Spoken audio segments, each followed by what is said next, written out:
Audiobook summary presents Atonement by Ian McEwan. Bryony Tallis is a literary, self-important 13-year-old who lives in an English country estate in 1935. Her cousins, 15-year-old Lola Quincy and 9-year-old twins Jackson and Piero Quincy, are coming to stay with the Tallises because their parents are embroiled in a divorce. Meanwhile, Bryony's older sister Cecilia holds unresolved romantic feelings for Robbie Turner, the Tallis' gardener. Robbie's romantic feelings for Cecilia, meanwhile, are passionately resolved. Thanks to the Tallis' funding, Robbie studies with Cecilia at Cambridge and plans to become a doctor. From a window of the estate, Bryony witnesses the two of them accidentally break a family heirloom vase in front of a fountain. When Cecilia removes her clothes in front of Robbie to retrieve the shards from the fountain, Bryony starts to think Robbie is a threat to her sister. Later, Robbie gives Bryony a letter of apology to give to Cecilia, but accidentally hands her a vulgar draft instead. Bryony reads the letter and becomes convinced Robbie is a menace. When Robbie realizes his error, he goes to Cecilia to apologize. This apology turns to passionate lovemaking in the family library. Bryony enters the room and interrupts, further cementing her resentment and suspicion of Robbie.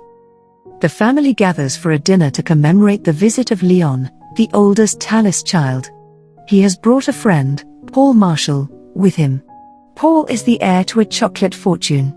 The twins leave the dinner table and leave a letter behind explaining they have run away from the house because they miss their parents. The guests assemble search parties to look for the boys on the grounds.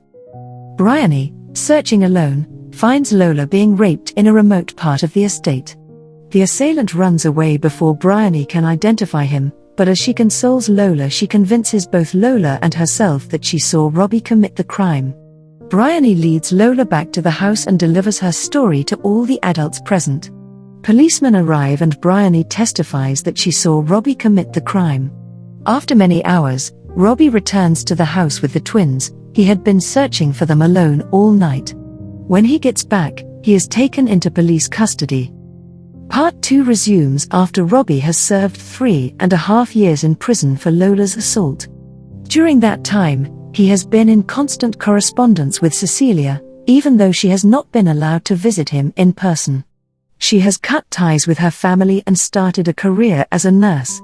Cecilia's latest letter informs Robbie that Bryony has contacted her in the hopes of retracting the false testimony she made years earlier. The outbreak of World War II allows Robbie to end his sentence by enlisting in the army. He goes to fight in France.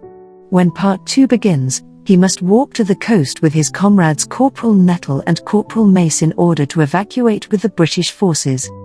During this walk, the men behold disturbing carnage. Despite having a painful shrapnel wound, Robbie makes it to the coast and is evacuated. Part 3 focuses on Bryony, who has foregone college to work as a nurse during the war.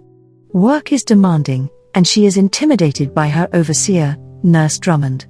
An influx of injured men from the French evacuation arrives to the hospital, and the harrowing experience of treating them causes Bryony to mature.